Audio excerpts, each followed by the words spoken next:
প্রতিদিনের মতো আজও সন্ধ্যা 6:30টায় রুমের উদ্দেশ্যে রওনা দিলাম হসপিটাল থেকে। এখন সময় 6:40।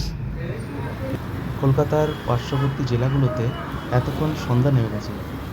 ব্যাঙ্গালোর শহরটি ভারতের দক্ষিণ দিক হওয়ায় এখন মোটামুটি আলোর মধ্যেই আছে। পশ্চিমবঙ্গের চারিদিকে অলিতে গলিতে রাজনৈতিক পোস্টার পাবেন, কিন্তু ব্যাঙ্গালোরে কোনো রকম একটাও রাজনৈতিক পোস্টার আমার এই কদিনে চোখে পড়েনি। ব্যাঙ্গালোরে সাধারণত কন্নড় ভাষাটা বেশি চলে, কিন্তু আপনি যদি মোটামুটি হিন্দি জানেন তাহলে এখানে চালিয়ে নিতে পারবেন। এখানে হাই রোডের ওপরে খানিকটা অন্তর অন্তর ফুট ওভার ব্রিজ করা আছে মানুষজনের পারাপার করার জন্য। যারা এই শহরে আসবেন ভাবছেন তারা আমার ভিডিওগুলো দেখুন, নিশ্চয়ই কিছু উপকৃত হবেন। চলুন এবার চারদিকটা একটু দেখে নিন।